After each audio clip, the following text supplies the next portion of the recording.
a década de 2000 e 2010, nós que fomos executivos, a gente fez um mal muito grande para os nossos gestores de TI. A gente mandou esses caras virarem gestores. E esqueceu que eles têm que ser técnicos também. O líder de hoje, ele está consciente que ele não é só um líder carismático, ele tem que ser gestor. Para ser gestor, o cara tem que entender método, tem um lado chato. Eu falo, CX Design, ela é carinho genuíno com o cliente. Porque a agenda óbvia, todo mundo vai fazer. Bem ou mal, pode ter algum diferencial. Mas a agenda não óbvia é que vai fazer você ficar diferente junto aos teus clientes. Os líderes têm que ter essa função de repente achar e colocar um pouco essa faísca nesse cara muito técnico para entender que ele pode ter uma função de liderança, que aquela especialidade técnica vai fazer aquele potencial dele multiplicar para 20 pessoas. Muito bem, meus amigos do PPT Não Compila, estamos aqui para mais um episódio e hoje eu tô aqui com a minha co-host, Priscila Lugão. Tudo bem? De volta. Que legal, o pessoal tava sentindo sua falta nos comentários eu também aqui. tava sentindo falta. Que bom que você voltou. E hoje a gente tá com uma pauta muito bacana aqui, a gente vai falar sobre formação de novos líderes na área de tecnologia, como que a gente encara todo esse novo mundo de tecnologia, essas novas gerações, essas novas tecnologias, esses novos comportamentos para criar e gerir novos líderes aqui no mundo de tecnologia. E para falar disso hoje, eu estou com um cara aqui que é um convidado mega especial, João Bezerra Leite, 35 anos de Itaú? 36. 36 anos de Itaú, ex-CTO do Itaú, agora está trabalhando com fintechs na AB Fintechs, não? Eu tô por aí. Tá por aí, né? Não tem lugar fixo. O cara é uma lenda.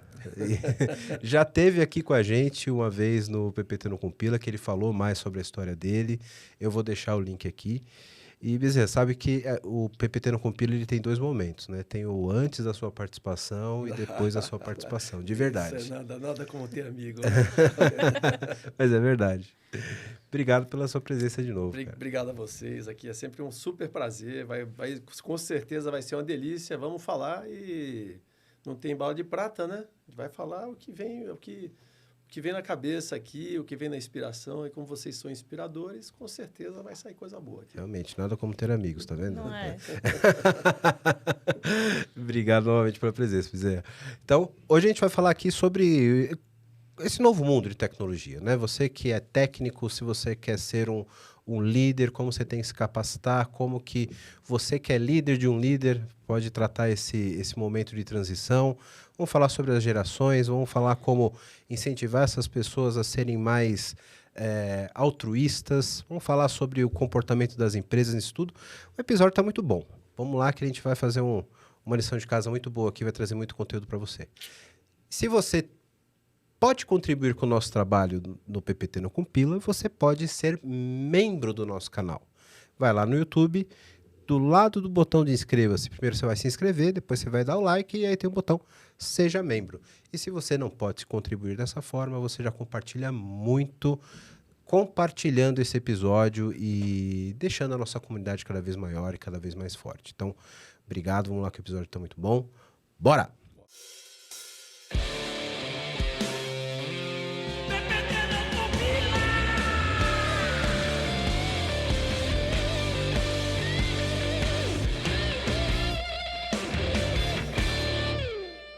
Como que você tem visto hoje os nossos líderes de tecnologia no mercado?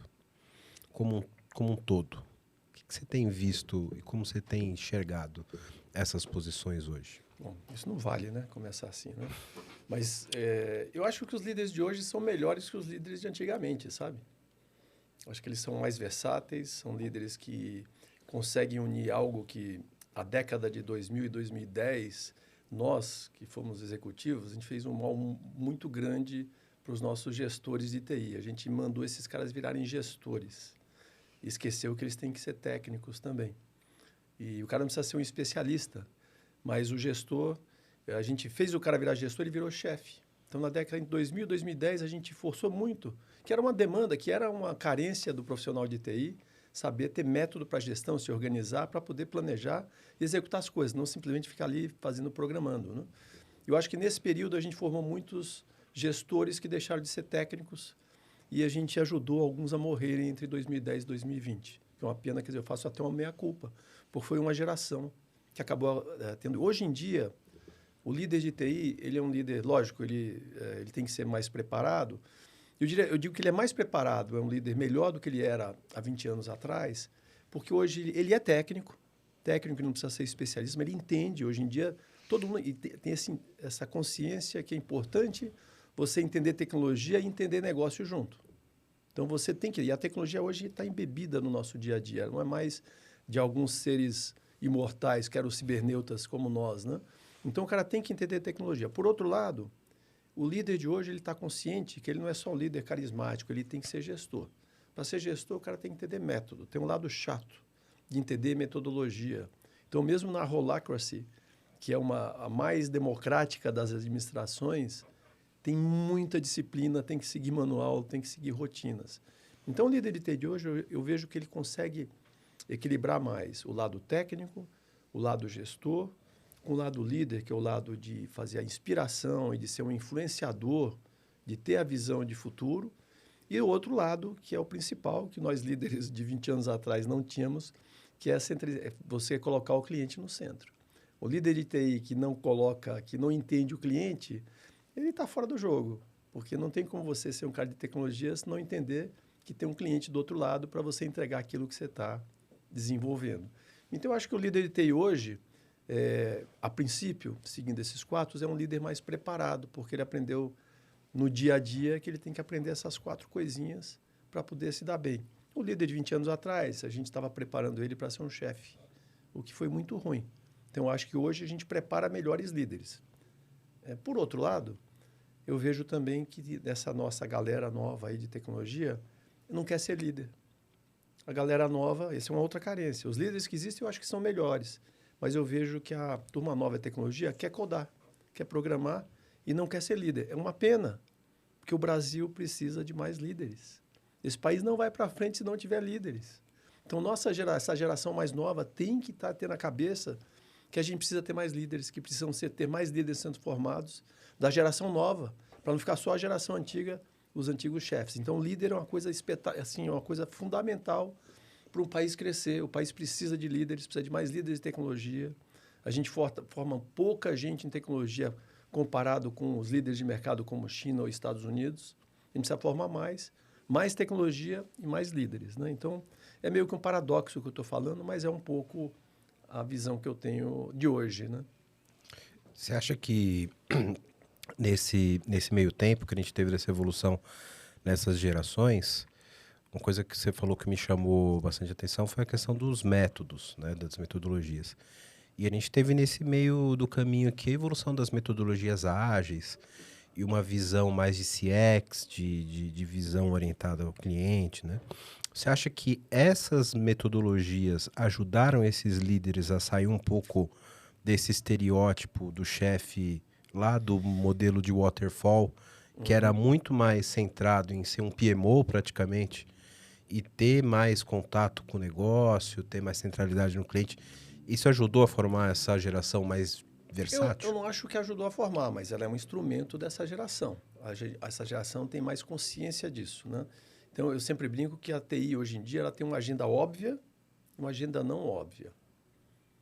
A agenda do cara de TI, do líder, ele tem a agenda óbvia, aquela mais tradicional. Eu tenho que tratar o meu legado, certo? Mas tratar o legado não é migrar para a cloud. Tratar o legado é ter noção de arquitetura, de você trabalhar com instâncias, com multisserviço, com colaboração, com arquitetar de uma maneira que possa ser picadinho, para que você possa, por outro lado, você criar um monte de API picadinha, você tem que ter um super administração disso, que isso vira um negócio ingovernável também. Então, tem um lado, agenda óbvia, tem primeiro legado. Segundo é cloud, ou seja, legado não é cloud, mas cloud é uma agenda. E cloud tem que ter administração. Se você não brincar com cloud e fizer de qualquer jeito, teu custo vai estourar. E fora a bagunça que fica a tua estrutura. Você sai de uma organização hierárquica, monolítica, que, por pior que ela seja, ela tem sua forma de trabalho, você vai para a cloud, você tem que entender como é que você está organizando isso. Mas cloud é uma agenda óbvia também. A terceira agenda óbvia é DevSecOps, ou seja, que não tem a ver com cloud e com o legado. É uma questão de método. Então, você tem que trabalhar hoje sabendo que DevSecOps e metodologia ágil. Você tem que trabalhar com isso. A quarta agenda, que eu acho que é super óbvia também hoje, principalmente no mercado financeiro, é seguir a agenda do Bacen. Se você não está seguindo a agenda de inovação do Bacen, você está fora do jogo. E essa agenda é óbvia, porque ela está colocada, ela está aí. Aí você tem uma agenda que é não óbvia. A agenda não óbvia é pessoas, aquilo que vocês tratam aqui, que é educação de gente, é tratar gente, atrair, reter, ter visão de diversidade e inclusão, ter uma visão evolutiva das pessoas, saber como é que você encarrera, saber que você vai perder, mas que você está formando, isso é bom para o país como um todo. Então, a agenda de gente não é óbvia. Todo mundo fala, não é RH, agenda de gente. Tem outra agenda que você citou agora, que não é óbvia, é de Customer Experience e Design. Então, tem empresas hoje que tem uma área inteira de design e CX. Eu falo CX e design, ela é carinho genuíno com o cliente. Porque a agenda óbvia, todo mundo vai fazer. Bem ou mal, pode ter algum diferencial. Mas a agenda não óbvia é que vai fazer você ficar diferente junto aos teus clientes. Então, por exemplo, o CX e design é uma das agendas não óbvias que existem hoje. E tem várias outras também aqui. Então, eu acho que essas agendas, por isso que eu lembrei do CX e design, elas são instrumentos. O bom líder que presta atenção é aquele que vai conseguir atender melhor o mercado, atender melhor o cliente, entender coisas. Quando você fala de CX, você fala, por exemplo, de desenvolver coisas para os cegos, que ainda não é uma agenda óbvia. Infelizmente, no meu tempo, eu liderava isso, nos meus tempos de banco, a agenda de acessibilidade digital. Não era uma agenda óbvia. E para você colocar isso na cabeça das pessoas, você tinha que dizer assim, olha, tem 12 milhões de deficientes visuais no país. Não que todos são cegos, mas todos são caras que precisam que a gente dê uma atenção. Sabe por quê? Senão ele vai para o banco vizinho. Não é uma questão do certo a fazer, é uma coisa de ONG. É uma questão, se eu não prestar atenção em CX, ele vai para o banco vizinho. Porque a gente fala, tem cegos, você tem daltônicos, você tem autistas, você tem vários tipos de... E os idosos, ou as pessoas que têm visão, têm dificuldade de visão, você tem que prestar atenção e criar acessibilidade para isso. E acho que é uma agenda que não é óbvia ainda, e essa faz a diferença. Porque o cego, ele também compra passagem. Ele define se ele vai na Decolar ou vai numa outra. Se ele vai comprar da Gol ou da Latam. Se ele vai no Itaú, no Nubank ou no Bradesco. Isso faz toda a diferença. E vou dizer para você que há 12 anos atrás, quando a gente clicava nos nossos bancos, na entradinha do login, 1 e 5, 2 e 3, 4 e 7. Você sabe o que é que o cego escutava? Clique aqui, clique aqui, clique aqui, clique aqui, clique aqui. Essa era a preocupação que a gente tinha com esse cliente. Não é com esse cego, com esse cliente que eu perdia para o cara que colocava no voice over 1 e 5, 2 e 3, ele falava aquilo e a gente não tinha essa noção. Até o dia que a gente colocou cegos junto de tecnologia e produto para fazer esse design inclusivo junto com as equipes de produtos. Então, acho que o CX faz diferença. Não acho que ele moldou o líder, mas o líder que teve a visão cliente, ele acaba usando o CX e design para direcionar e construir algo que o mercado queira mais, que vai vender mais, que vai ser mais inteligente. E acho que tudo se conecta de alguma forma, né, Bezerra? Porque quando a gente fala da experiência do cliente, vai desde o design aí, que é a parte de usabilidade e acessibilidade, mas também da experiência que ele tem, visão de fora da empresa, né? Então, como que ele se sente em relação à empresa? Porque quando a gente está dentro da empresa, a gente tem uma visão muito mais granular e departamental, né, dos processos. Quem está de fora vê só aquele banco, aquela empresa de uma forma única. E você, como líder de tecnologia, tem que ter essa visão de como que esses processos se conectam de forma eficiente para que o cliente tenha uma visão satisfatória e eficiente lá na ponta, né? Porque senão a gente acaba trazendo a visão burocrática que a gente tem internamente da empresa, impondo para o cara lá fora, isso vai ser uma péssima experiência. E isso aí conversa muito com o assunto que é a tua praia aqui, né, Pri? Que é produto. Como é que esses produtos se conectam e traz uma experiência bacana para o cliente na ponta, né? Sim, e eu acho que isso é até um ponto de visão sistêmica. Tem líder que vai tirar isso de letra e que vai conseguir juntar todas essas pontas e pensar em todas as agendas que você foi falando. E tem líder que vai ter uma dificuldade extrema. E até já puxando o gancho de uma pergunta que eu queria fazer. Você acha que a pessoa de TI, ela ser mais ou menos técnica, ser mais ou menos especialista, contribui para esse desenvolvimento dessa visão sistêmica de um líder? Eu acho que o técnico, logicamente, você tem vários níveis, né? Lógico, você tem aquele cara que é especialista, que vai ajudar, debugar, de repente trazer uma fazer um raciocínio que permite dar aquele clique que vai fazer uma grande mudança. Mas você tem que ser técnico hoje em dia para você minimamente conviver e entender como é que produto e tecnologia se falam, né? Porque hoje, quando você vai definir um produto, no primeiro minuto tem que ter uma pessoa de tecnologia.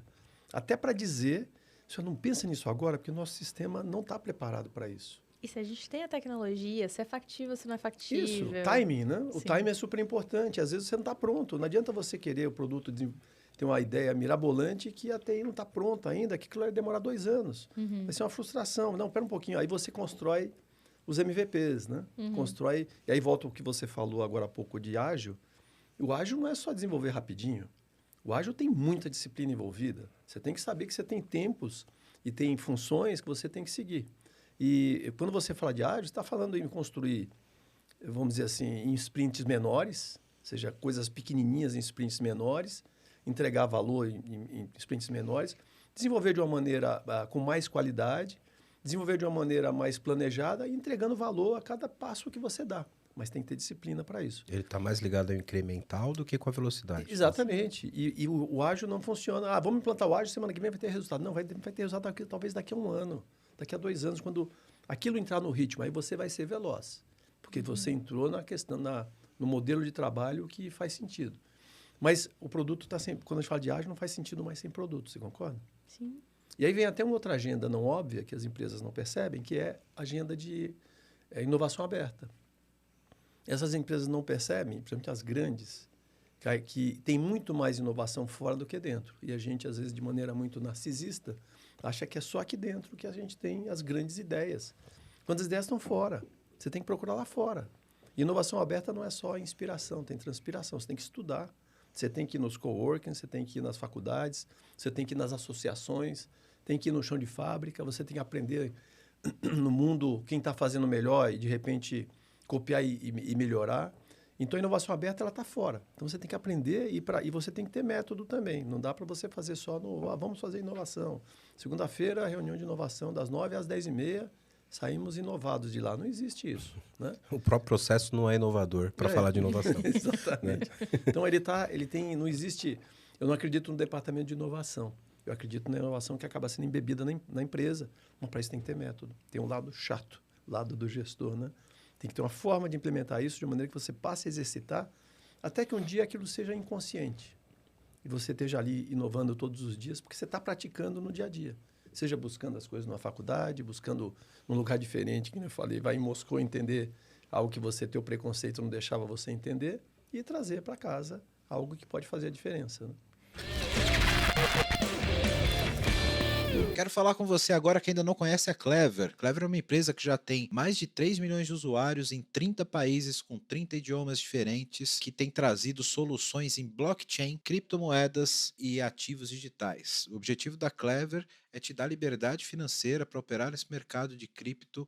Então, se você acredita nisso, se você acredita nessa liberdade, você já pensa como a Clever, vai conhecer os caras, é clever.io. Estão contratando também pessoal para trabalhar com cripto, com blockchain. Então, se você tem interesse, se você tem conhecimento nessa área, procura a Clever. Se você gosta de criptomoedas, se você opera no mercado, você precisa conhecer a Clever, precisa conhecer as soluções da Clever. Então, o endereço está aqui embaixo no vídeo. Para quem não está no YouTube, é clever.io. Vai lá, vai conhecer, que realmente é um mercado sensacional.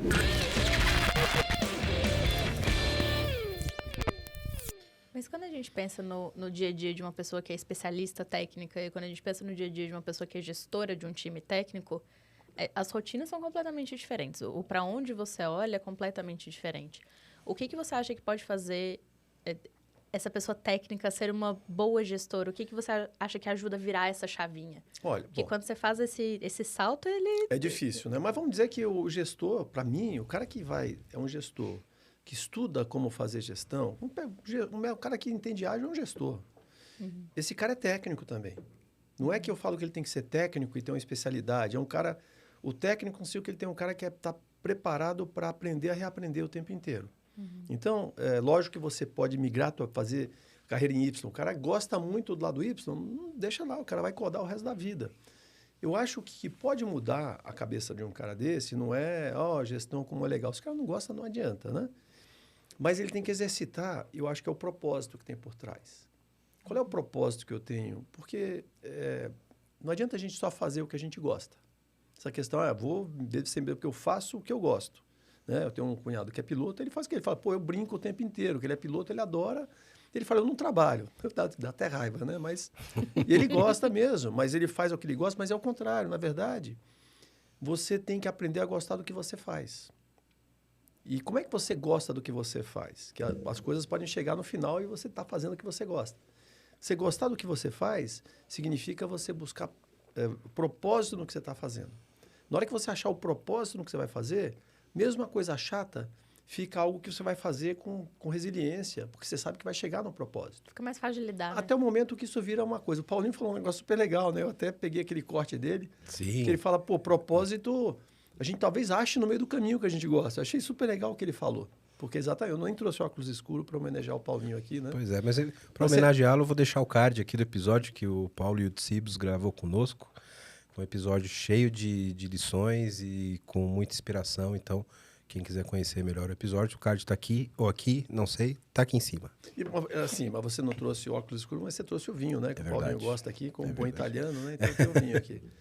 Então, eu acho que tem esse lado. Então, para o cara migrar, você tem que talvez dar algum propósito para ele sentir, putz, eu preciso migrar porque eu, com minha capacidade, meu potencial, posso ajudar a fazer a empresa ou enfim, qualquer que seja o objetivo, né, a ser atingido se de repente ele migrar um pouco para essa atividade.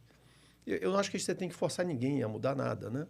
Mas eu acho que depende muito em que a pessoa está querendo se engajar, querendo realizar, querer contribuir e dar apoio no ambiente que ele está vivendo.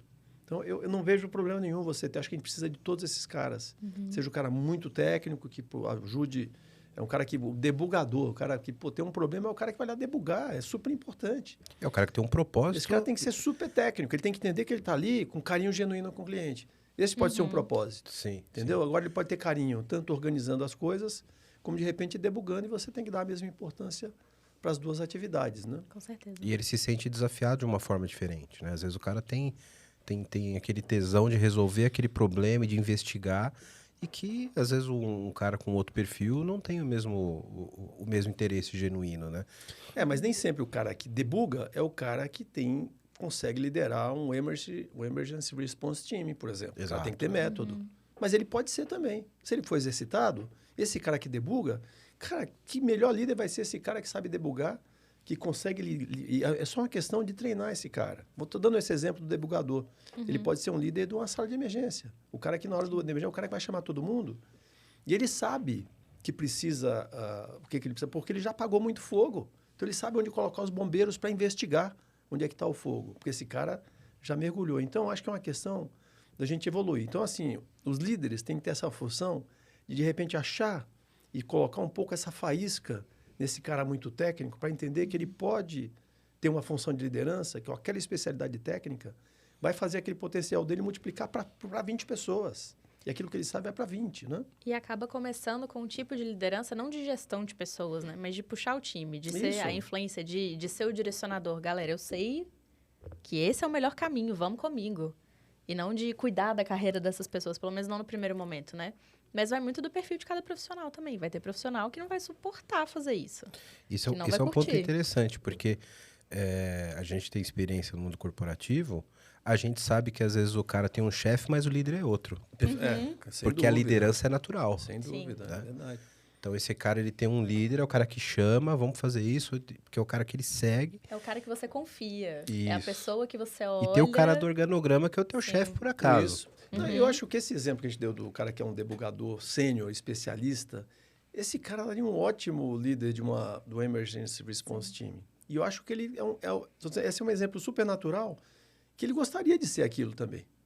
Porque ele não deixa de ser debugador e continua liderando um time para debugar e achar problemas e trazer, ou seja, resolver um problema do cliente, da empresa, etc. Né? É um cara que é referência, né? Não tem uma bala de prata, e não tem um exemplo para todo, mas acho que é uma questão de você pegar na afinidade, o cara ser o líder de afinidade daquilo que ele conhece muito. Né? Não é você tirar ele daqui e levar ele para ser o gerente de pessoas. Talvez não seja ali que ele vai se dar bem, né? E também vai muito do gestor que está em cargo daquela equipe entender o perfil de cada pessoa para saber também alocar. Exato. Porque às vezes você tem pessoas de N perfis dentro da sua equipe, isso sempre vai acontecer.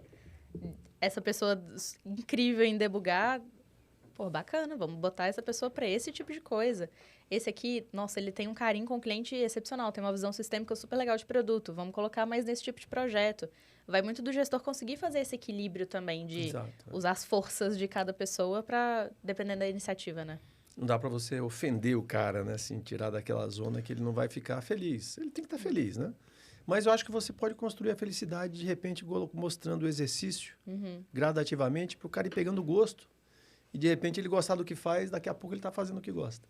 E vem muito do papel do líder, desse novo líder, de saber conduzir ele nessa jornada, né? É, exato. Porque o que a gente mais vê é um cara que é muito bom tecnicamente em alguma coisa e ele precisa ser premiado pelo bom desempenho. E aí você vê esse cara deixando de fazer o que ele é muito bom para assumir uma posição de liderança diferente do propósito que ele tinha como técnico, e esse cara passa a ser um chefe ruim. Eu acho que não é esse o caminho, né? Isso é muito comum da gente ver acontecer, né? Então, quando você tem um líder de um cara, de um squad, que o cara é muito bom no que faz, e aí ele lidera outros semelhantes no squad, isso é o melhor formato, né? E aí acho que a gente tem um caminho aqui de amadurecer esse profissional, que é treinar o soft skill, né? Porque a gente tem o capítulo que eu queria puxar aqui com vocês é justamente o soft skill que a gente precisa ter na área de tecnologia. A gente via até uns anos atrás chefes que tinham zero soft skill, né?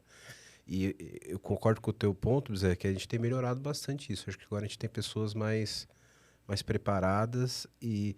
Aí eu não sei se exatamente essas pessoas estão sendo mais bem preparadas ou se como as pessoas estão se desvinculando um pouco disso de que ela só pode ter sucesso sendo chefe, que só quem realmente tem interesse acho que tá caminhando mais para essa linha. Então, a gente tem gente mais bem relacionada, né? O que vocês acham disso hoje como capacitação de soft skill?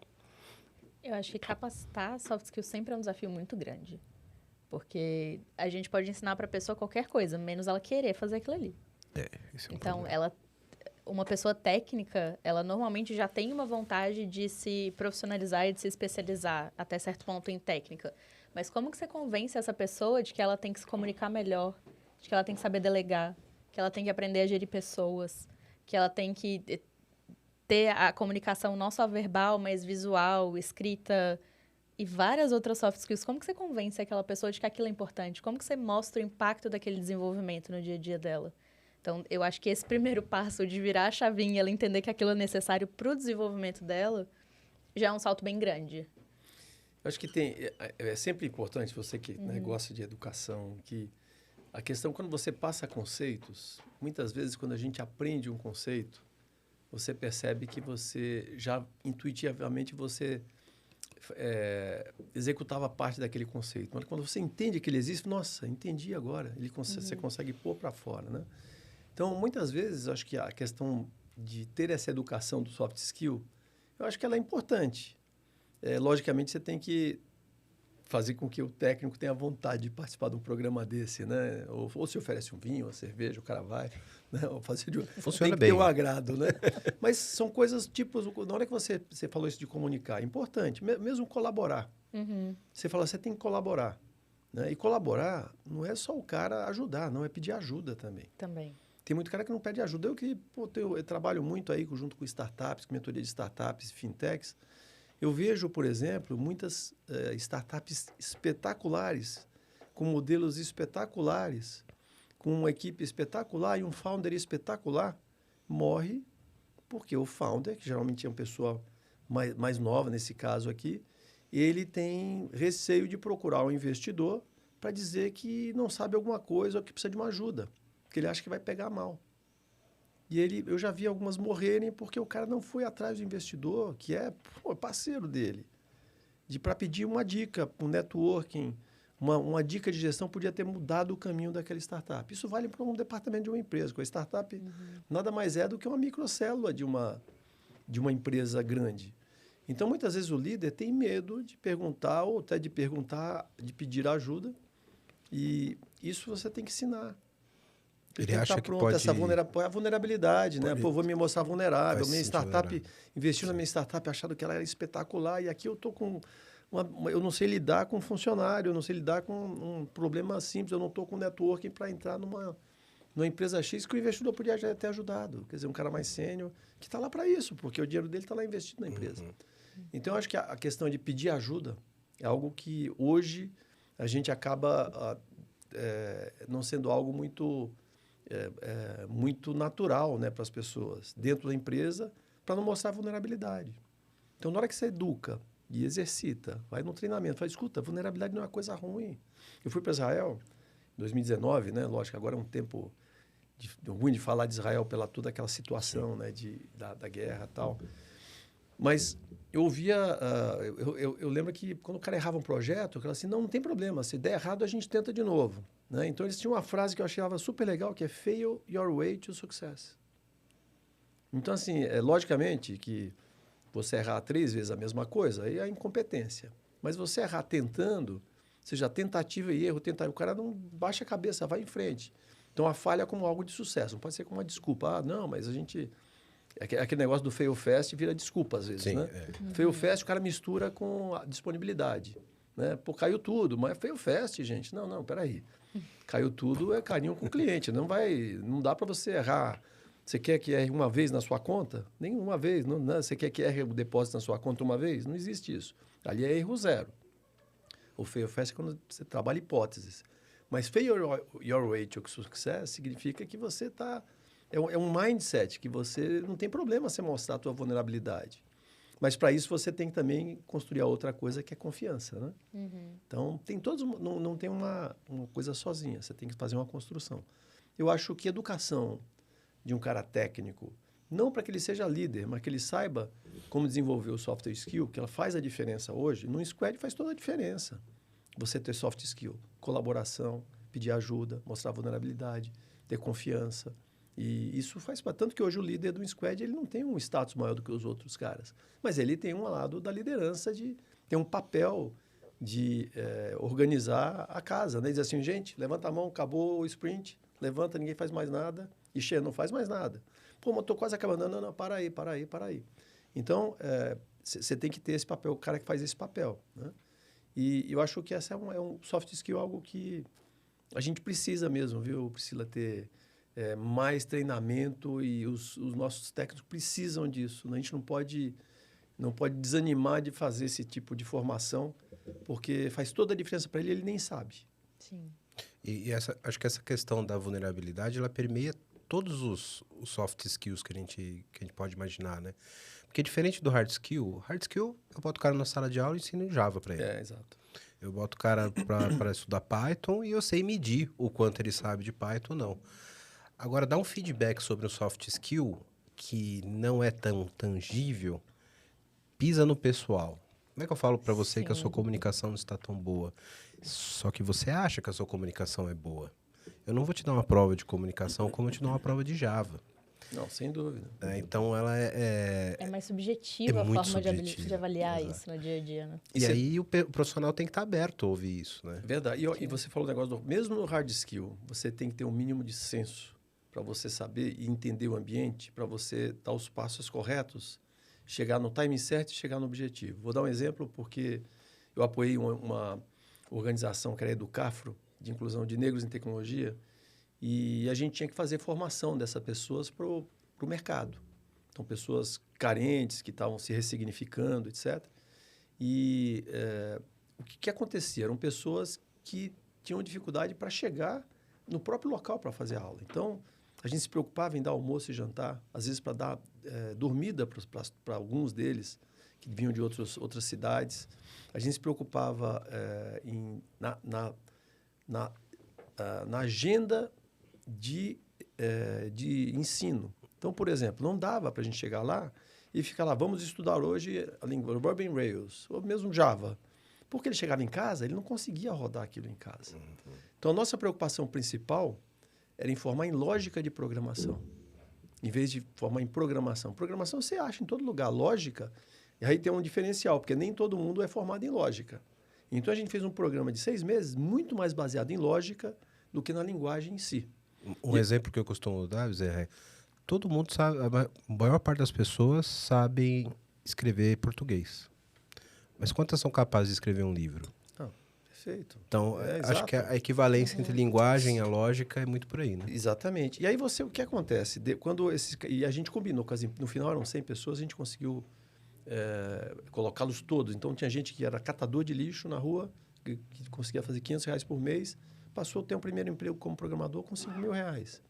E a gente combinou com as empresas que elas pegariam e falaram, olha, você treina depois na linguagem que você quer. Lógico que a gente dava lá alguma coisa lá, mas lógico, o cara estava pronto. Então, qualquer encaixe, o cara entrava. Porque ele foi formado naquilo. Então, você entender o ambiente é o lado de inclusão, diversidade e equidade, que nem todos saíram do mesmo ponto de partida. Então, você tem que entender que você tem que dar de tratar de uma maneira diferente os diferentes, porque senão só vão ser bem-sucedidos os iguais. Então, até isso é importante numa empresa, você ter essa percepção de como é que você trabalha. Então, aqueles caras não tinham computador em casa para fazer aquele tipo para poder serem formados. Então, a gente formou em lógica e combinou o jogo com as empresas, porque elas... E, por outro lado, isso não era ONG, as empresas não estavam lá, elas queriam elas precisavam daqueles profissionais por uma série de motivos, e aquilo acabou fazendo com que a gente fosse super bem sucedido naquela execução, porque a gente focou em lógica e não na linguagem em si.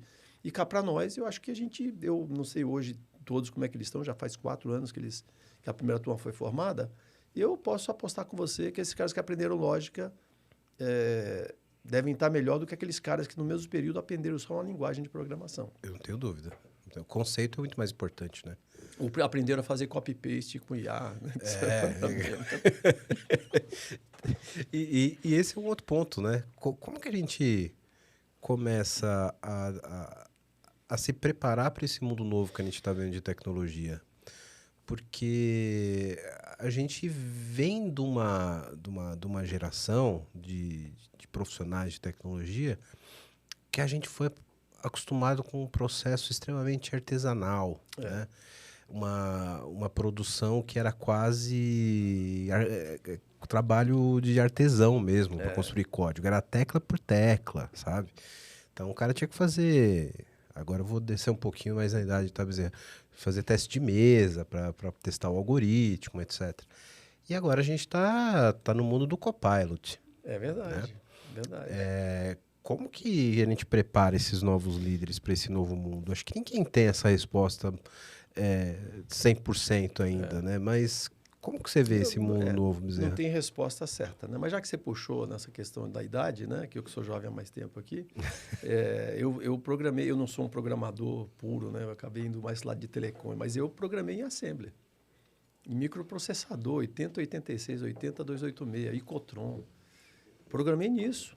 Então, eu programava para acender a perninha do microprocessador. Quando eu falo para a galera que para acender um pixel no monitor você tinha que mover valor de registrador, os caras acham isso absurdo. Não, Então, assim, eu era dessa época que eu tinha que montar o microprocessador no WireUp. Fazer lá com a pecinha, com os fiozinhos embaixo do WireUp. Depois a gente fazia a placa de circuito impresso. Mas eu acho que não dá para a gente fugir disso, né, Wellington? Eu acho que o caminho... aquele pessoal fala assim, vamos travar AI, porque AI... Não existe isso. Porque se você travar aqui, o outro vai continuar. O que a gente tem é que entender é regular a AI. Então, a regulamentação é quem traz a inovação sustentável. Então, imagina que você acorda de manhã, né? Eu sempre dou esse exemplo, né? Que você acorda de manhã, tua Alexa toca do lado da tua cama ali. Aquela Alexa está coordenada com o horário de Londres, que em algum momento aquele horário mundial está conectado, foi um horário desenvolvido por décadas, confiável, e que te acorda às 7 da manhã. Você levanta, toma teu banho, uma tubulação de água que teve uma regulação enorme para fazer a água chegar encanada na tua casa. Teve leis, estruturas e infra e tecnologia para hoje você tomar um banho simples na tua casa, aquecido. Aí você vai tomar um café, o café que era uma iguaria há 100 anos atrás, hoje é um negócio normal, que você tem em casa... Café era iguaria. E aí você pega teu Uber que você vai para o aeroporto. Imagina, o Uber é uma estrada que também foi construída por décadas, com legislação, com placa, sinalização, e o Uber que está aí com toda essa tecnologia conectada de aplicativos, com pessoas, com uma digital wallet, e chega no aeroporto, está lá com um painelzão lá, conectado com o mundo inteiro. De repente você está dentro de um tubo metálico, pagando as suas contas dentro do túnel, usando o Wi-Fi do avião, pagando suas contas, do tubo mecânico, sem nenhum medo de entrar naquele negócio. Que tem toda uma regulação de décadas para garantir que você não está super seguro dentro de segurança, de terrorismo, etc. Então, na hora que você pega essa evolução toda, você não consegue fugir. Primeiro, não dá para você fugir de você andar de avião, que nem é a mesma coisa da AI. Por outro lado, quem garantiu que esse negócio funciona é a regulação. Então, você tem que regular para inovar sustentavelmente. Então, eu acho que quando a gente fala de AI, é a mesma coisa. Então, não dá para fugir. Eu não acredito nessas... Para AI, vamos parar agora um tempo. Não existe. Meu filho não vai conseguir escrever, vai ter que ficar olhando, pesquisando AI. Eu não vou deixar ele fazer isso. Gente... É como se a gente estivesse na Revolução Industrial, inventado o primeiro carro, falando, não, vamos andar todo mundo de cavalo. Gente, e assim, eu acho que é a mesma coisa, daqui a alguns anos a gente tem que estar claríssimo que meus netos, os seus filhos, não vão saber mais assinar. Eles vão para o digital e acabou. Infelizmente, a parte da... Lógico que é bom que você tenha trabalho lá do motor das pessoas, das crianças, mas infelizmente é isso que vai acontecer. Hoje em dia a gente fica no celular o tempo inteiro, nós mesmos. Quanto tempo faz que você não assina alguma coisa? Assina teu nome em algum lugar? Você, hoje. Às vezes eu tenho dúvidas se ainda sei segurar uma caneta. Exatamente, não é? Então, assim, a gente não pode brigar contra isso. Então, lógico que a AI é super controversa, porque eu acho que essa é uma revolução. Todas as outras que vieram no mundo sempre acabaram criando mais empregos, mas a AI não vai criar. Ela vai realmente destruir empregos. Mas ela vai trazer muita produtividade. Esse é o objetivo dela, é dar qualidade, é acelerar. Você tem que saber como usar a regulamentação para isso. E os problemas que ela vai gerar, e eventualmente de desemprego, a gente tem que resolver de outra maneira. Por outro lado, infelizmente, eu que acabei de vir de uma conferência de mudança climática, talvez o maior gerador de empregos no mundo nas próximas décadas seja os esforços para trabalhar contra a mudança climática. Então, vão aparecer esses empregos mais focados e a AI pode ajudar nesse sentido. Mas eu acho que, aí, por outro lado, vamos ter que resolver, o mundo vai ter que buscar soluções como UBI, né, que é aquela Universal Basic Income, que eu gosto de falar como Bolsa Família, porque não é bem isso, né? Mas é algo que você consiga, através da produtividade, pagar mais, porque não faz sentido o mundo... Sim. Se o mundo não tiver todos nós prosperando, a economia não está funcionando. Então, nós vamos ter que achar esse caminho da inteligência artificial. Mas não dá para escapar e a gente tem que usar. O que ela tem aí, a gente vai ter que buscar usar e buscar qualidade e produtividade e tentar achar qual é o caminho que traga bem-estar para todos nós, né? Então, esse segredo eu não sei te falar como é que vai resolver, mas a gente vai ter que buscar isso. Né? Eu vi uma frase no LinkedIn hoje que é muito boa e o teu comentário me lembrou dessa frase. Pois eu até deixo os créditos aqui na descrição do episódio, mas era uma especialista que falou o seguinte: eu quero inteligência artificial para lavar a louça para mim enquanto eu faço minha arte e escrevo meus livros. Exato. E não o contrário. Porque hoje a gente está fazendo exatamente o contrário. Exato. Então, a IA está escrevendo livro, está gerando arte para eu ter mais tempo para lavar louça. Eu acho que a gente tem... A cadeia de valor aqui está invertida, né? E, enfim, isso é um terreno meio polêmico. Volta mais forte do que a Priscila falou, porque se a gente ter cabeça com soft skill, a gente vai ser... A tecnologia, nós vamos viver para ela e não o inverso. Exatamente.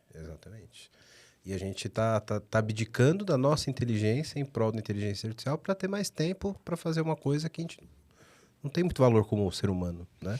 E que a gente nem gosta. E que a gente nem gosta, exato. Exatamente, né? Mas eu acho que a gente vai passar por uma transformação mundial com inteligência artificial. Eu vi um outro comentário também, esse não foi no LinkedIn, mas que a hiperprodutividade humana, movida pelo capitalismo, pode fazer a gente dar a volta. Porque quando a gente fala de programas de renda mínima, etc., para produtividade mundial, para queda de empregos, etc., a gente está chegando muito mais perto de um programa de divisão de renda equalitário, que é o oposto do capitalismo. É, verdade. Que a gente investiu tanto no capitalismo que a gente está dando a volta. Né? Infelizmente, o capitalismo ainda é o menos pior hoje em dia, né? Então, de geração. Só que ele está criando também um lado meio medieval, né? Um gap, Ou seja, você tem uma concentração de riqueza que não faz sentido. Não faz sentido você... Então, só que você não pode entrar na conversa... ideológica do socialismo, né? Porque Isso. não é isso. O Brett King é que fala. Ele fala de tecnosocialismo. Ele tem um livro que é sobre isso, tecnosocialismo. Não é sobre política. É sobre como a tecnologia pode ajudar a ter uma vida com muito mais bem-estar. Exato. Quando ela for olhada Technology with Humanity, né? Então, esse é o lado que você tem que trabalhar. Porque a gente está construindo algo que está beneficiando só alguns. Então, o que acontece amanhã com AI e tecnologia, não sei se você já viu aquele... Tem uma série super interessante, esqueci o nome dela agora, eu vou lembrar, que as pessoas conseguem armazenar a memória delas, né? E trocar do corpo a memória delas. E eles vivem para sempre. As pessoas vivem 400 anos, né? Mas vamos dizer que não seja só isso. A gente fala que é a memória, mas... Hoje em dia, a gente vivia, na minha época, ela tinha Cyborg, né? Um homem de $6 milhões, que era o cara que era tudo... Hoje em dia, você pode ter coração mecânico, você pode ter braço mecânico. Tem uma história de um cara que perdeu as pernas, era um alpinista, perdeu as pernas em função do acidente. Ele colocou 2 pernas mecânicas, desenvolveu isso. Hoje ele escala melhor do que ele escalava antes. Então, hoje tem pessoas que estão vendo ele como ele escala, que estão querendo cortar as pernas para colocar a perna mecânica. Aí vem a questão da ética. Isso pode ou não pode, mas no futuro você vai poder ter rim mecânico, você vai poder coração de plástico, você vai ser biônico. Agora, quem vai poder ter isso? Só os que podem pagar. Então, a tecnologia vai servir para aqueles que conseguem pagar, enquanto você vai ter castas. Então, esse é o problema principal quando você fala de inteligência artificial e de tecnologia. Como é que você coloca a tecnologia a serviço de todos que precisam? E não só para alguns, né? Então, volta àquilo que eu acabei de falar. Não existe prosperidade, a economia não está funcionando se essa prosperidade não chegar para todos. Então, é uma discussão super filosófica, né? Mas ela não começa por você retardar a tecnologia. Sim. Mas em você regular a tecnologia, entender o que é o bem-estar e, logicamente, o esforço tem que ser mais recompensado. Eu acho que esse é o lado do capitalismo, que o esforço é melhor recompensado, mas você tem que ter uma base que, no mínimo, todos tenham dignidade para viver, né? Bom, você que está vendo esse podcast da hora, tá vendo um monte de problema aqui que a gente está colocando, né? E quer uma ajuda aí na sua empresa, faz o seguinte, entra no site aqui da VMBears, que a gente pode te ajudar, vmbears.io. Nós somos uma empresa relacionada à arquitetura de soluções, a modernizações de aplicações, também atuamos na frente de DevOps, para ajudar vocês a serem extremamente ágeis. Então, dá uma olhada no nosso site, que vai estar aqui embaixo, vmbears.io, e lá você vai poder ver um pouquinho da nossa história, dos nossos profissionais. E aproveitando, se você for um profissional da área de tecnologia, que está afim de trabalhar numa empresa legal, um monte de colega, gente boa e tecnologia de ponta, manda um e-mail para peoplecare@vmbears.io. Aí já. Agora eu quero meu show, velho.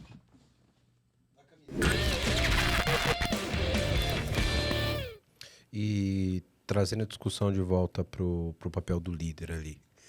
Vocês não acham que esse novo contexto, com IA, com facilidades de insights durante o seu processo de gestão, inclusive, não reforça ainda mais a necessidade desse cara estar mais preparado como perfil interpessoal? Porque, cara, daqui a pouco você fazer gestão de tarefas ali, como a gente fazia antigamente para ser chefe, amanhã vai te dizer o que você tem que fazer com a sua produtividade, né? Verdade, é difícil ter essa resposta, mas eu acho que você tem que mudar e volta um pouco para o Lean, né? Olha que coisa, como a gente fala disso, que você não tem que ter resposta pronta, você tem que saber as perguntas certas. Então, a inteligência artificial está reforçando essa máxima do Lean, do pensamento Lean. Faça as perguntas certas e não tenha respostas prontas. E você trabalha em cima delas. Quem faz os melhores prompts hoje é quem está ganhando o jogo. É verdade. Então, assim, eu acho que você tem que se adaptar. Você não pode ser, como chama, ludista, né? E de jogar para fora, querer ser contra. A gente vê uma série de negacionismos no mundo porque não quer ver a verdade. Eu mesmo aprendi com o tempo, né? Ou seja, eu tenho amigos da minha idade que os caras são negacionistas. E, esse mundo tá chato, esse mundo... Gente, você tem que se adaptar porque é o mundo dos nossos filhos e netos. Você não pode... Você tem que se adaptar. E hoje eu me orgulho de ter amigos de 20 a 80 anos. E consigo conviver em qualquer desses espaços. Porque eu tenho cabeça minimamente aberta. Quer dizer que tudo é natural para mim? Lógico que não. Mas acho que o meu grande mérito é poder reconhecer como eu tenho a cabeça fechada, como eu errei, e tentar me ajustar para o caminho. É questão de você... Porque a gente acaba tendo muitos vieses, né? A gente fala isso, tem muito... A educação, quando a gente fala de tecnologia, tem muito a ver com isso também, tá? Porque você tem muito viés inconsciente. Qual é o primeiro movimento do viés inconsciente? Mesmo do cara que é especialista. É você saber que tem, que você diz, não, eu não tenho esse problema. Não. E às vezes não é uma questão de preconceito, é viés. Você tem porque você foi formado assim, tua vida foi formada assim. Você tem que ter a força de dizer assim, vencer o viés inconsciente e você passar a ter o viés consciente. Na hora que você tem o viés consciente, você pode ir para a próxima etapa, que é o que a gente chama de inclusificação consciente. Você começa a fazer o trabalho de inclusão ou de mudança conscientemente. Dói, é que nem malhar, né? Você tem que ter dor. A dor do exercício físico te faz você malha, você ganha músculos depois de alguns meses, né? De uma vez que você começa a fazer essa inclusificação consciente, aí vem o próximo passo, quando você, de repente, faz isso de maneira inconsciente. Então, acho que é todo um esforço que você tem que fazer. Então, acho que você tem que ter essa cabeça de não pode ser contra as coisas que estão por aí. Porque é difícil de entender, né? Nossa, está difícil o mundo aqui. E vai desde uma questão de tecnologia, que você não quer ajudar. Não, meus filhos não vão ter celular. Não existe isso, gente. Não existe isso. Você tem que saber como é que vai ser o uso disso. Isso vai tanto para esse tipo de coisa como uma questão, o mundo está chato, não posso mais fazer piada. Não pode mais. Era assim antes não é mais aceito. O mundo não aceita mais isso. Você tem que mudar, você tem que se adaptar. E não é que o mundo está chato, você que está mal acostumado. Você tem que estar dentro de um mundo que tenha mais respeito, dignidade, etc. Então, essas coisas estão muito relacionadas, sabe? Então, a gente mais tem que ter a cabeça aberta para a mudança e saber como é que você faz a mudança de uma maneira... Aí sim, os líderes mais antigos podem ter o equilíbrio, serenidade de direcionar os líderes mais novos com o aprendizado que ele teve, né? Com a experiência. Infelizmente, acúmulo de experiência não significa sabedoria, né? E aí vem um outro ponto importante que você mencionou no início, a questão das gerações. A gente vai viver com conflito de gerações ou com integração de gerações? Porque hoje a gente pega uma empresa muito grande com legado, é importantíssimo você ter os caras que viveram o passado para fazer a transição perfeita. É importantíssimo. Essa convivência entre você ter as gerações é muito importante. Até pelo fato de que você imagina que daqui a 30 anos, 30% da população vai ser 60 a mais. Então, você tem que tratar essa população como solução e não como problema. E você, quer dizer, eu fico imaginando no futuro, minha visão assim, mais lúdica, assim, eu vejo daqui a alguns anos você ter avós e netos, os dois trabalhando lado a lado, os dois no seu auge. Entendeu? Então, isso é que é o que a gente tem que procurar e ter a cabeça aberta, até para coisas que são muito mais softs, né, Priscila, do que hard. Mas isso é que vai trazer o encaminhamento para uma empresa que está espelhando a sociedade. Ou você, daqui a 20 anos, se a população de 60 a mais é 30%, você não vai ter 60 a mais na tua empresa, você tem que ter.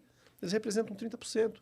E a boa chance daqueles 30%, uma boa parcela, ter um bom acúmulo de riqueza que vai poder ser consumidor. Você tem que entendê-lo também. Então, você tem que ter gente na tua casa, na tua empresa, que pense em inovação aberta com a cabeça que você tem caras 60 a mais, como você tem caras que têm deficiência visual, como você tem que ter mulheres, ou como você tem étnico. No Brasil, 56% da população é negra. Como é que você pode ter uma empresa que não tem pelo menos 50% de pessoas de origem negra? A mesma coisa, se mulher é 50%, como é que você não pode, em tecnologia, não ter 50% de mulheres? Né? Que hoje é uma demanda, né, que a gente precisa ter. Sem dúvida. Tem poucas, né, hoje em dia também, comparado com o que deveria ter 50%. Porque isso é uma distorção histórica. Né? Porque por vários motivos. A mulher até ontem não podia votar. O negro até ontem era escravo. A gente acha que não pode tirar, não pode normalizar isso. É uma distorção histórica e a gente tem que ter consciência e a gente não quer falar, às vezes, desses assuntos. Sim. Sabe? Desses softs que eu vou voltar porque ele é super importante. Isso a gente tem que ter na cabeça que a gente precisa trabalhar a sociedade para ter mais consciência disso, né? E aproveitando um pouco desse gancho geracional, a gente conversou lá no início do papo sobre as gerações mais novas não terem essa vontade de chegar em cargos de gestão. Qual que é a visão de vocês sobre isso? Vocês têm hipótese do porquê que isso está acontecendo? De onde que está vindo esse movimento?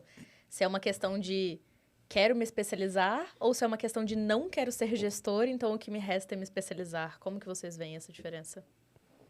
Bom, eu acho que faltam referências, né? E a gente começou a ter gaps aí de referências porque a gente começa a ter profissões muito fáceis. Eu vou ser influencer, não preciso ser líder, né?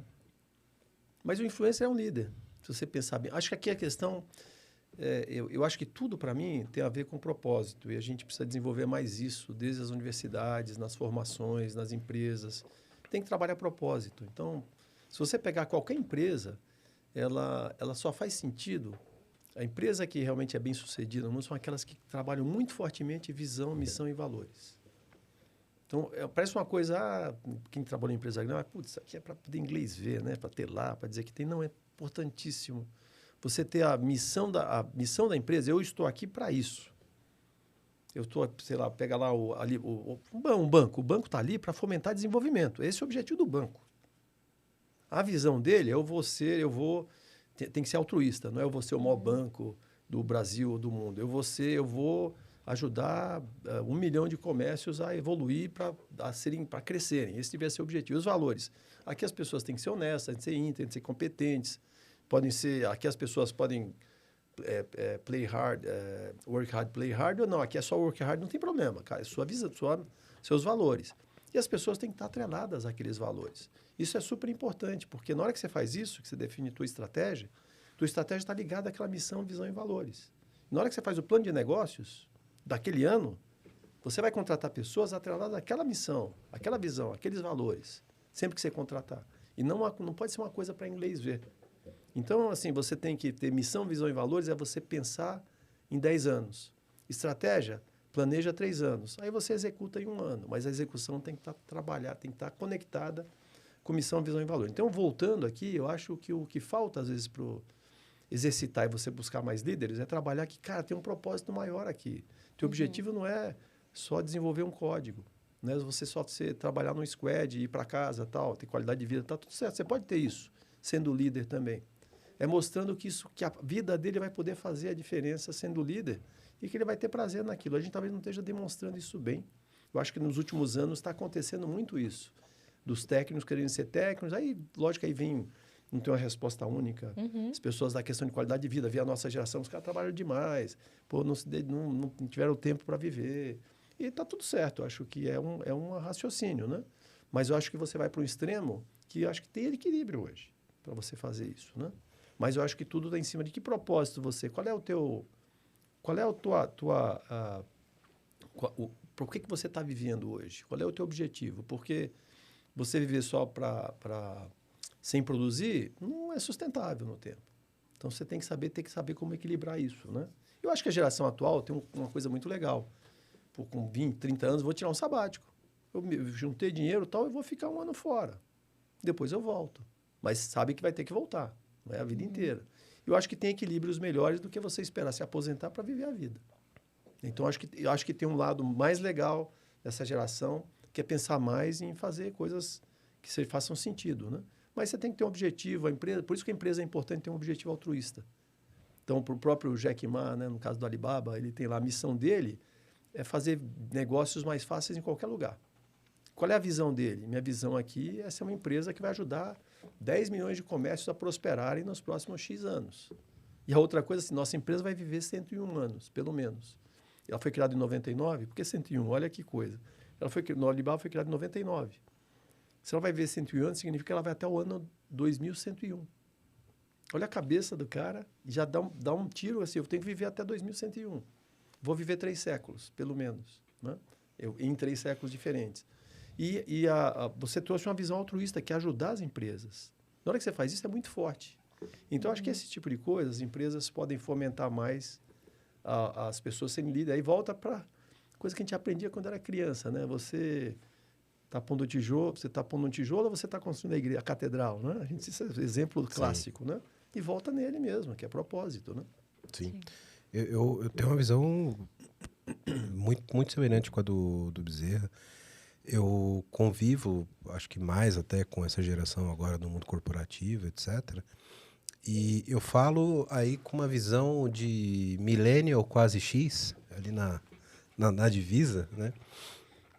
Eu percebo que as pessoas elas têm objetivos de vida diferentes hoje. Acho que essa geração Z, mais nova, ela tá muito mais ligada a ter uma...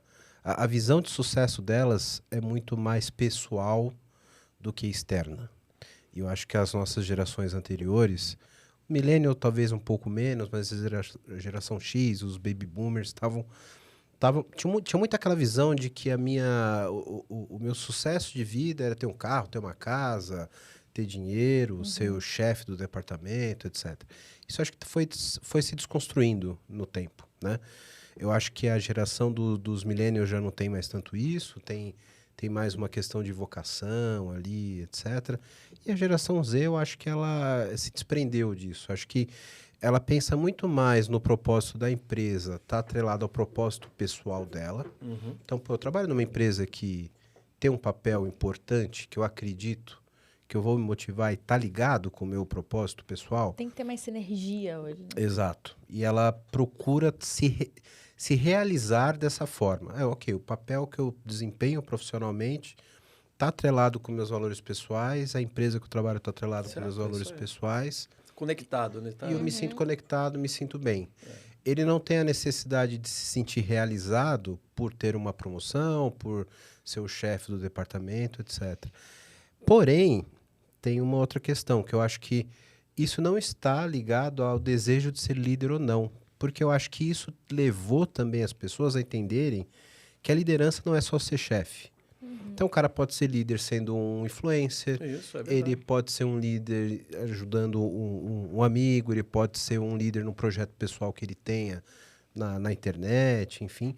Então, acho que a posição de chefe, ainda bem, ela caiu um pouco dessa mística de sucesso e a gente está deixando as organizações talvez até mais horizontais por isso, né?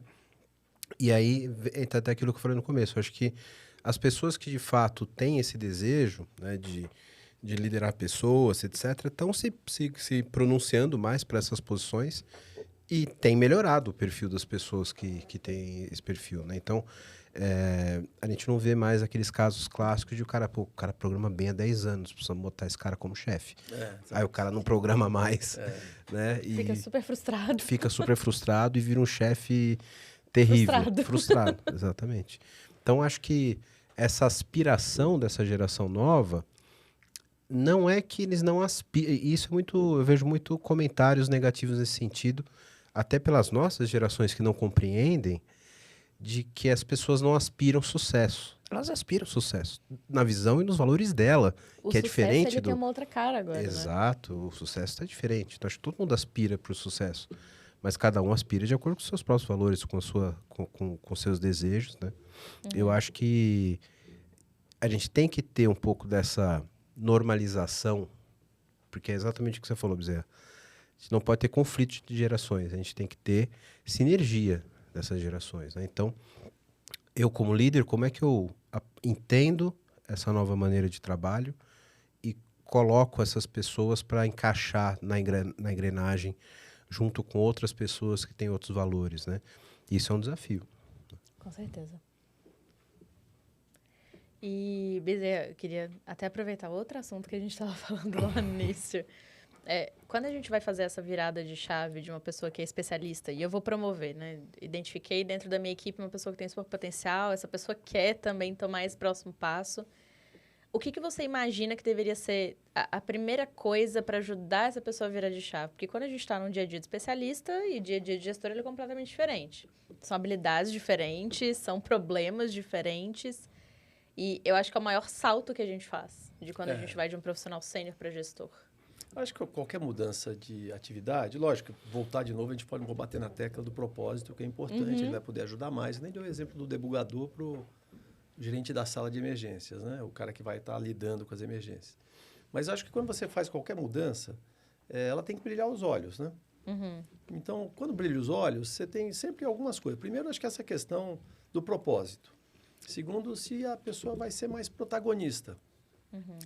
Você vai ser mais protagonista aqui, fazendo isso com a tua especialidade.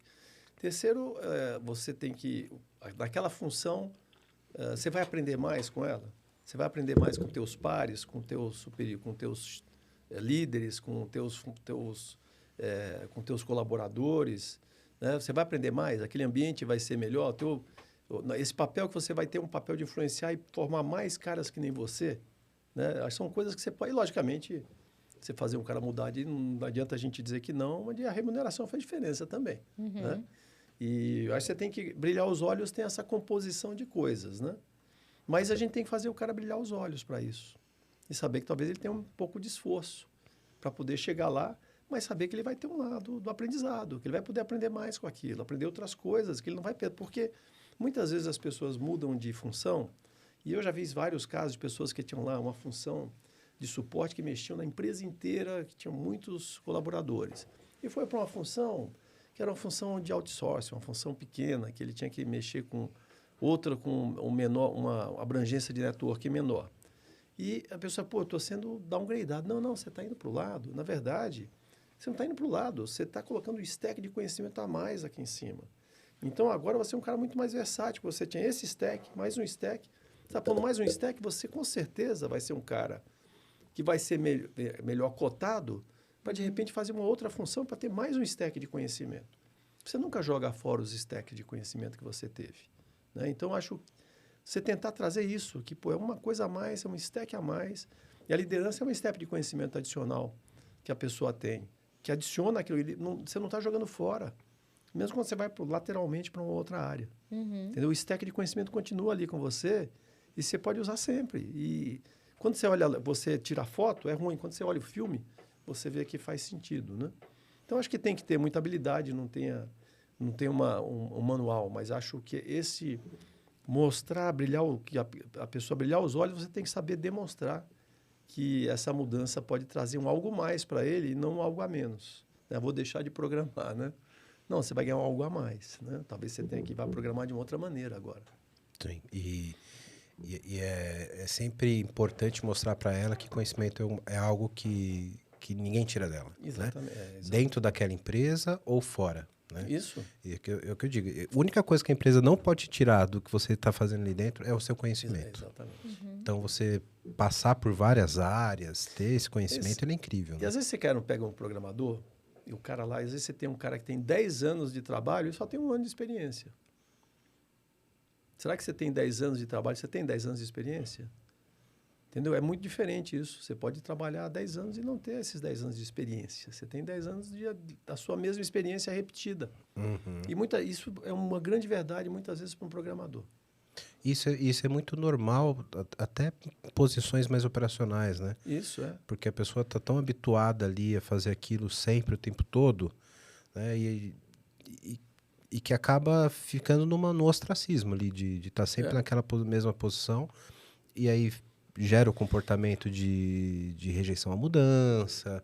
E é o que você falou, um cara com 1 mês fazendo o que ele fez, em 10 anos ele tem a mesma experiência, porque ele fez a mesma coisa. Né? Então você pega um cara, a gente falou agora de legado, o cara que é muito bom no legado, conhece muito, conhece as entranhas do legado. Você começa a formar o cara em ágil, começa a formar o cara em inteligência artificial, ele juntou mais 2 stacks ali e ainda conhece onde está o problema para poder passar para a próxima etapa. Entendeu? Aquele cara é fundamental para aquilo. Então, isso aí as empresas têm que tomar cuidado também, porque eu vejo muita empresa aí que tem profissionais que chegam aos 55 e está perdendo o cara, e principalmente em tecnologia, hein? São 55, o cara é novo ainda hoje em dia. O cara está chegando no auge dele. Não é mais. Antigamente, 55 eram nossos avós, nossos pais, a gente via como aquele cara que era idoso, né? Hoje em dia não tem mais isso. E esse cara aqui, quando uma empresa perde esses caras, lógico que tem caras e caras, tem caras que se encostam, né? Então, mas caras com vontade, esses caras, na hora que você tira, você está perdendo memória institucional. É um problema sério que muitas empresas têm. E só vão perceber na hora do que tem Na que vamos estourar uma lá emergência. dentro, né? Exatamente. Deu um problema estoura naquela a bomba, aplicação que ninguém mexia há 10 anos, que ninguém tem documentação, e né? agora? Exato. Foi E embora. esse é um problema enorme até para novos sistemas, né? Porque você pegar nas empresas, nossas empresas hoje em dia, o grande problema não é você desenvolver ou fazer a construção ou pôr na nuvem, é você especificar. Não tem mais bons especificadores, nem em produto. Tem dificuldade de especificar um processo novo. Sim. Esse é um grande problema hoje em dia. Então, você tem um sistema lá de crédito imobiliário. Foi feito há 30, 40 anos atrás. Você não tem bons caras de crédito imobiliário para desenvolver... Fala exatamente como foi o fluxo daquilo, né? Ou especificar algo novo. E para especificar algo novo, um negócio complexo, demora um tempão, é um timing. Aí o que acontece? Você acaba indo para sistemas de mercado que algum dia trouxeram os jovens há mais tempo, que conheciam muito isso, montaram o seu próprio hoje, fizeram um padrão e acabam virando um monopólio de mercado. Você vira até refém daqueles sistemas que só eles sabem fazer. Isso acontece muito na tecnologia bancária, né? Muito. Tanto que a gente teve uma explosão uns anos atrás de Banking as a Service, porque tem um core ali que ninguém quer especificar mais de novo. Exato. Né? Exato. São poucos bancos que têm, né? E aí vem um pouco, logicamente, que você tem que seguir padrões. Aí quando você segue padrão, é mais por isso que eu falo a questão da regulação. Hoje, qualquer empresa que segue o BIAN, né, que é o padrão para bancos no mundo, é melhor. Ela, independente da tecnologia que está sendo usada, tem um padrão feito, né? Então, o padrão ajuda muito a especificar. Depois, a construção também tem dificuldades, mas você tem que seguir um padrão. Então, isso é importante você ter... A regulação é super importante. Eu sempre sou defensor disso aqui. Né? A regulação não deixa padrão, de ser uma especificação de alguma forma. Né? Você pega o que o Brasil está fazendo. O Brasil aqui está... O Banco Central meio que produtizou o mercado, está empurrando o mercado. Hoje a gente é líder. Então, eu fui lá para fora falar disso, o pessoal, nossa... E a gente está... E não é que a gente inventou coisas aqui.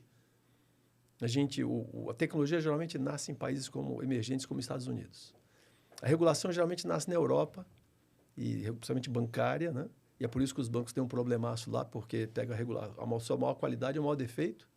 A gente foi lá, estudou China, estudou Estados Unidos, foi ver o Open Banking, a regulação do Open Banking na Europa, e trouxe para cá e implementou melhorado. Ou seja, o Pix é uma melhoria de ChatPay e de Alipay, só que é feito padronizado, não teve espaço para o WhatsApp Pay entrar aqui. E foi algo inclusivo, democratizou, né? Ou seja... Aí eu brinco sempre, né, que acho que eu falei até na última vez que a gente veio aqui, que eu vim aqui com você, que a transformação digital é a Dona Maria, lá do Piauí, que vendia artesanato na praça, e na pandemia ela teve que começar a demonstrar o artesanato dela no Instagram, vender e negociar pelo WhatsApp, fazer receber pelo Pix e mandar entregar pelo Rappi. Então, essa é a transformação digital de verdade. Não é aquelas tecnologias espetaculares dentro de uma grande empresa. Isso é a transformação digital inclusiva que fez uma pessoa que tinha um tipo de vida de repente. Isso é o que o Alibaba faz. Se você pensar no mundo, lá na China e está trazendo para os outros países, ela fez isso. Foi lá, pegou os mercadinhos, automatizou e permitiu que um cara que plantava batata no interior da China vendesse batata para Filipinas. Então, isso é transformação digital. E isso por trás tem que ter busca do bem-estar, da evolução, fomento ao desenvolvimento e, no final, a inclusão das pessoas, né? Então, só um comentário aqui, até pegando o gancho do que a gente estava falando antes, né? Eu acho que o case do Pix, através do Banco Central no Brasil, é o maior exemplo do papel do Estado para fomentar a inovação e a democratização dos ativos, né? do income que a gente pode trazer de produção. Porque muita gente que defende, não, vamos ser liberal, a iniciativa privada para fazer tudo. O Pix, por exemplo, poderia fazer com o WeChat, poderia ser o WhatsApp Pay, ficaria na mão de um só. Talvez eu mude um pouco o que você falou da ação do Estado, né? Porque vira um lado do socialismo, né? Mas acho o papel importante das agências reguladoras. Isso, que isso aqui no fundo é o Estado por trás. Isso, né? Mas é o Estado... Mas quando a gente fala o Estado, eu entendo. Tem uma carga... Hoje a gente está tudo tão politizado, mas agências reguladoras são importantíssimas. Seja uma agência como o Banco Central, seja uma Visa, elas elas bem administradas fazem com que a inovação aconteça de verdade. E o que o Banco Central fez foi isso. Trouxe de uma maneira que não deixou ter o monopólio. E não é de hoje, tá? O Banco Central vai fazer de 20 anos para cá. Imagina o SPB. Eu participei na montagem do SPB há 20 anos atrás. O SPB foi uma evolução enorme. Quando você passou a ter TEF, fora a proteção do risco sistêmico do país. Porque naquela época você fazia DOC, o dinheiro ficava dormente no governo, e se outro cara não pagasse o que estava descoberto, era o governo, nós que pagávamos. E nós pagamos vários bancos que quebraram. Na hora que a gente implantou o SPB, o risco passou a ser dos bancos do sistema. O SPB é um sistema de mensageria que a gente montou. E os bancos não tinha mais. Você negocia com outro banco, se ele não te pagar, o problema é seu. Então, o risco passou a ser dos próprios bancos e não do Estado, de nós, né, do cidadão. E o SPB, e além de que você passou a ter algo que o mundo não tinha, que é o SWIFT fazia isso, né? Você mandava dinheiro, imagina, a gente há 20 anos atrás, a gente já passava dinheiro no mesmo dia, de um banco para o outro. O Pix simplesmente instantaneizou isso e acabou trazendo outras possibilidades de inclusão bancárias, porque as instituições... Bem outras, a Resolução de 2013, o Nubank só está aí porque em 2013 o Banco Central regulou a instituição de pagamento. Para fechar o capítulo financeiro / regulação, eu queria só deixar aqui o meu desejo de que a gente tenha na ANS uma iniciativa forte, como a gente tem no Banco Central, de utilizar a tecnologia para resolver o imbróglio da nossa saúde suplementar no Brasil. Verdade. E que a tecnologia é o caminho para resolver, né? E enquanto a mão do regulador não parar e ser o adulto na sala para resolver o mercado, isso não vai acontecer. Não pode ser politizado, né? Não pode ser politizado. A agência não pode ser politizada, tem que ser técnica. Tem que ser técnica e a gente tem que usar a tecnologia para isso. Exatamente. Assim como eu acho que a ANS tem que olhar para o Banco Central através do Open Banking, do Open Finance e do Pix e ver como, de fato, precisa ter um papel de coordenar e de regular o mercado, né? Enfim, só um desabafo de um profissional da área de saúde e tecnologia. Isso vale para a área de energia, vale para todos os segmentos. Sem dúvida. O Open Energy que também está coisa. sendo super cotado aí, né? Bezerra, para a gente partir já para os nossos instantes finais do nosso podcast, que tá uma delícia aqui esse papo contigo. Eu queria que você desse 2 dicas primeiro para o gestor que está preocupado em criar novos gestores. Por onde ele começa? O que você pode dizer pessoalmente para ele? E outro para o profissional de tecnologia que é um especialista e que vê a oportunidade de ser um líder, que não quer seguir para o lado Y da força, ele quer, de fato, usar o conhecimento técnico dele para influenciar outras pessoas e gerar entrega de negócio. O que você tem para dizer para esse cara também? Olha, o cara de tecnologia, a gente até falou dos pontos aqui, mas eu acho que ele tem que ter 2 esforços aí. Primeiro, ele tem que pensar cliente. Se ele é um cara de tecnologia técnico, se ele pensar cliente é um passo enorme, porque ele está sabendo que aquilo que ele está construindo tem a ver com o objetivo final. E o segundo é o lado chato. Se ele quer ser líder, estuda um pouquinho de gestão. Busca um pouquinho de formação em gestão. Não vai doer. Depois de um tempo ele vai ver, vai formar músculo e falar, nossa, não é que ficou bem em mim aqui? Eu acho que tem esse lado e precisa começar. E de novo, assim, o lado altruísta. A gente precisa de líder nesse país. Se oferece. Né? Vê o que você pode fazer pelo teu país. Eu não falo do teu país, é por nós, pela comunidade. Sociedade, né? Pela sociedade, a gente precisava de gente que lidere. Se a gente tem bons técnicos, esse cara pode ser um bom líder, sim. Esse preconceito de que o bom técnico pode ser um bom líder, eu não acredito. Né? Então, eu acho que existe isso aqui, o cara pode desenvolver, mas tem que estudar gestão. Não adianta só ele inspirar, ele tem que transpirar, tem que estudar um pouco. E esse é um stack que ele não perde. Mesmo que ele não seja líder amanhã, que ele não queira ser gestor, esse stack ele não vai perder, porque no dia a dia ele vai usar aquilo. Quando você tem conceito, você usa.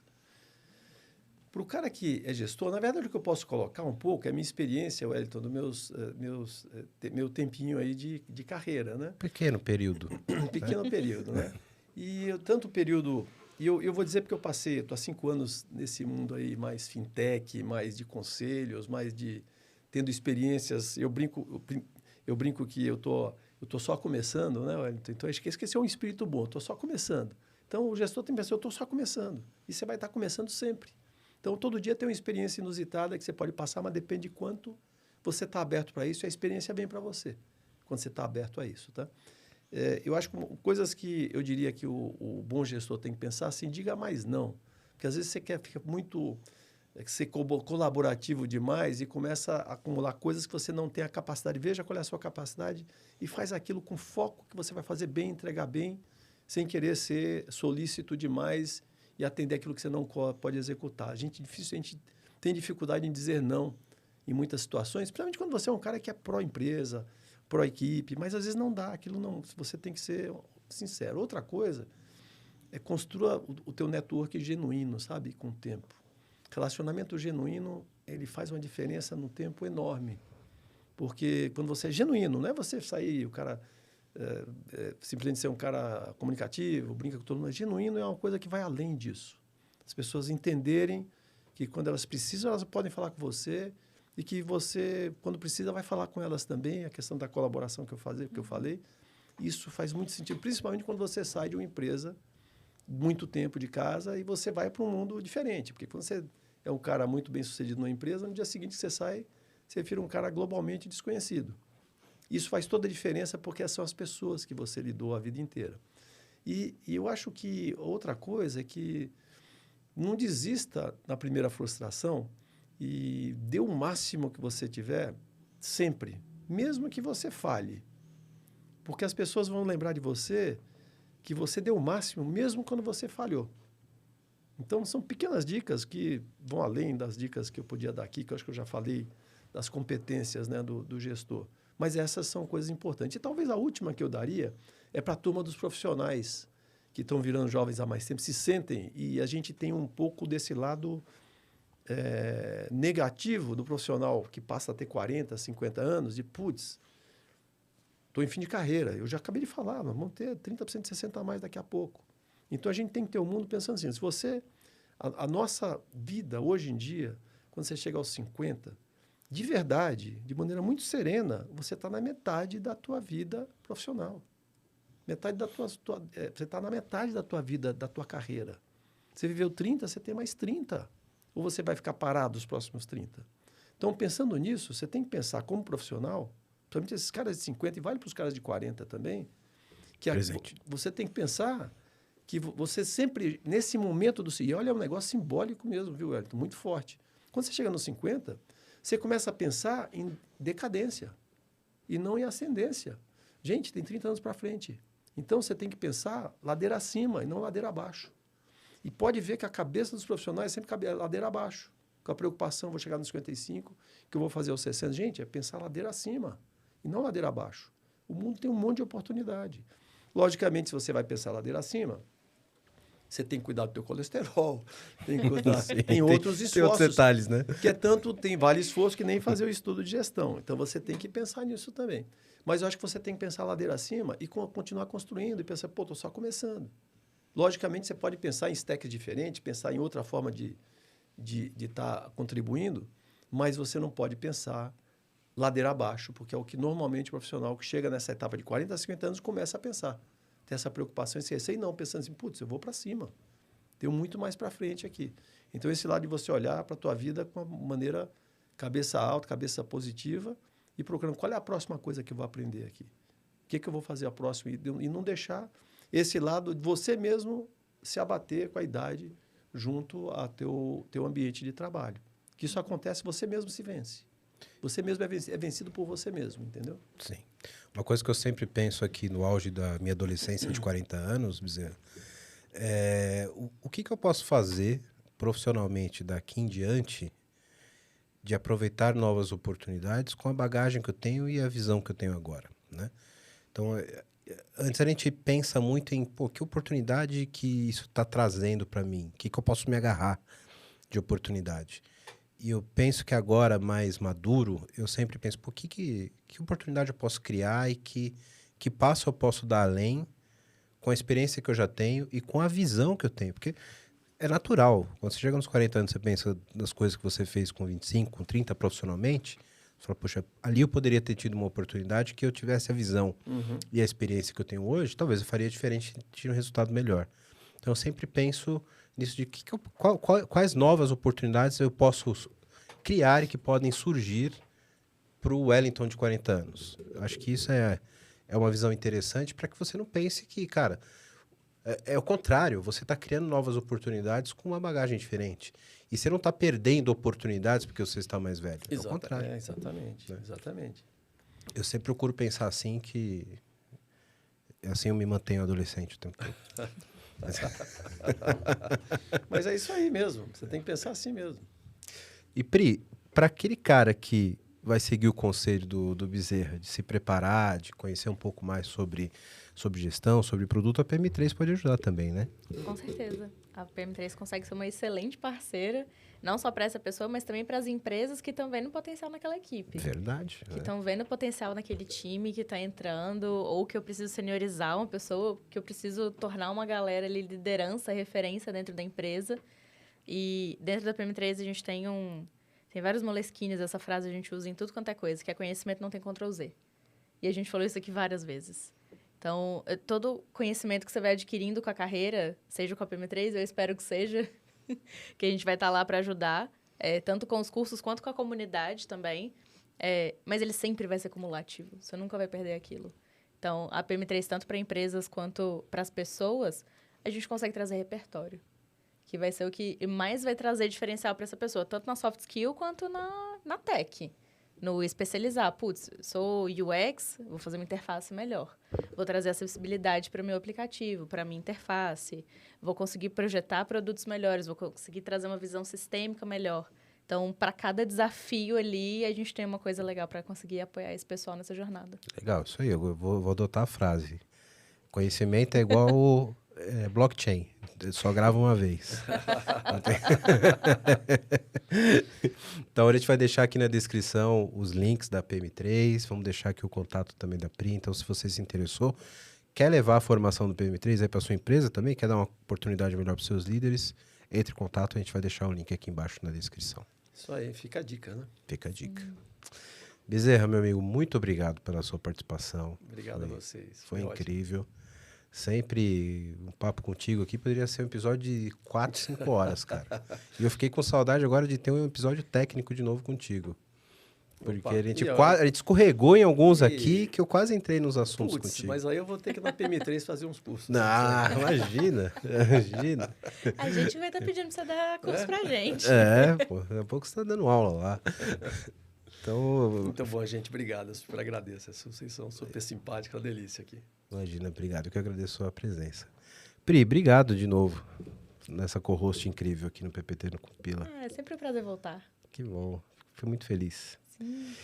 E você que acompanhou a gente até aqui, eu quero deixar o meu muito obrigado pela audiência de vocês e dizer que se você gosta do nosso trabalho, se a gente contribui de alguma forma para o seu desenvolvimento profissional, para o seu entretenimento, se você está aí na academia, está ouvindo a gente, você pode ser apoiador do PPT Não Compila sendo membro. E agora vai poder ser membro também no Spotify, em breve. Mas se você quer ser nosso membro agora, você pode ser no YouTube.